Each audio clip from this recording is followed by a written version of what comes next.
Ontem você tomou uma decisão, hoje você vai transformar essa decisão numa ação concreta.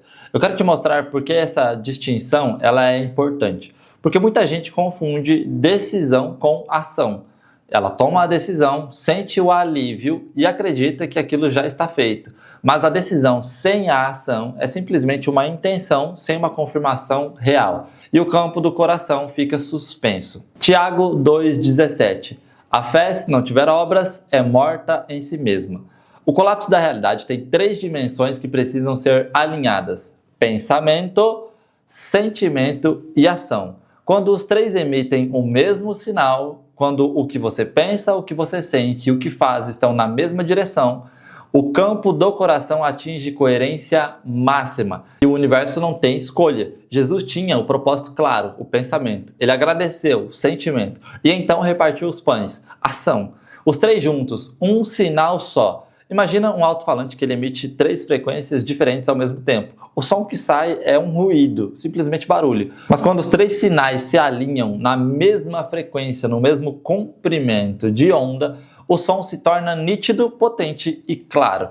É isso que a ação coerente faz com o campo. Repartir os pães não foi depois do milagre, foi antes. A ação confirmou o estado e o milagre seguiu depois. Em vários momentos, Jesus ensinava que aquilo que uma pessoa acredita precisa aparecer também nas suas atitudes. Todo aquele que ouve estas minhas palavras e as pratica será comparado a um homem prudente que construiu a sua casa sobre a rocha. O que ele estava dizendo aqui é que não basta apenas ouvir, entender ou concordar com uma verdade. A transformação acontece quando aquilo que a pessoa acredita começa a aparecer nas suas escolhas e nas suas ações. Muitas pessoas desejam uma nova realidade, mas continuam tomando as mesmas decisões que pertencem ao padrão antigo. Jesus ensinava que o verdadeiro fundamento se constrói quando a prática acompanha a consciência. Na física quântica existe um fenômeno chamado coerência. A coerência acontece quando diferentes partes de um sistema passam a funcionar em sincronia, seguindo o mesmo padrão de organização. Quando o sistema está coerente, as suas ondas e os seus sinais ou estados passam a operar de forma alinhada, o que torna o comportamento do sistema mais estável e previsível, inclusive. Quando essa coerência ela se perde, surge o que os cientistas chamam de decoerência, onde os elementos do sistema deixam de atuar em conjunto e causam desordem. Toda doença que veio a atingir a humanidade nasceu de uma decoerência, de um estado de desarmonia que por vezes começa num único átomo que se estende para os outros átomos ao seu redor, impactando as moléculas que depois impactam as células, depois os tecidos que por sua vez impactam os órgãos, comprometendo o funcionamento de todo o corpo e a vida dele, inclusive. Tudo isso iniciando em um único átomo. Se um único átomo perde a sua frequência, que é o estado de decoerência, ele para de vibrar em sintonia com o sistema. Como tudo no universo é emaranhado, essa desarmonia entre um único átomo gera um efeito cascata, como um músico desafinado em uma orquestra. Se ele não for corrigido, o som de todo o grupo começa a se degradar. É por isso que, por muitas vezes, a pessoa ela pensa numa direção, só que ela sente outra coisa e age de uma forma completamente diferente.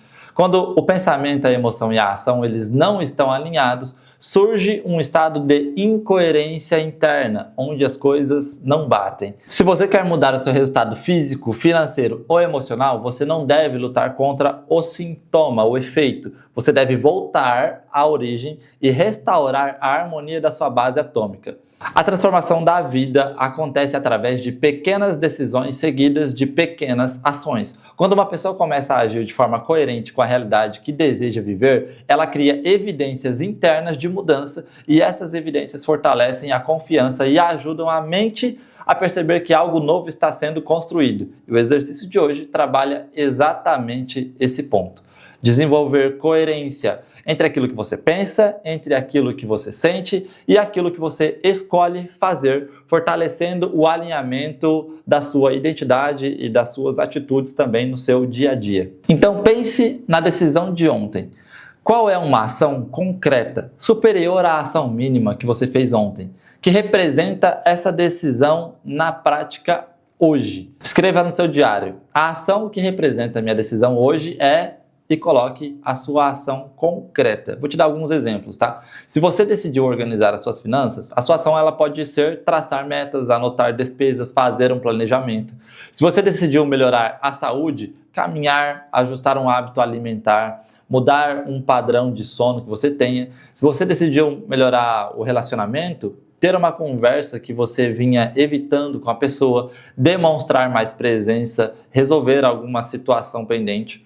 A ação ela não precisa ser necessariamente grande, mas ela precisa ser real e consciente. O objetivo é mostrar para você mesmo que a sua decisão começa a aparecer no comportamento. Quando você faz isso, o seu cérebro ele começa a te respeitar e para de dar risada como era lá no passado, tá bom? A ação do dia é justamente executar agora, se possível, ou definir o momento de hoje que você vai executar essa tarefa. Não deixe para amanhã, porque amanhã nós teremos o exercício de amanhã.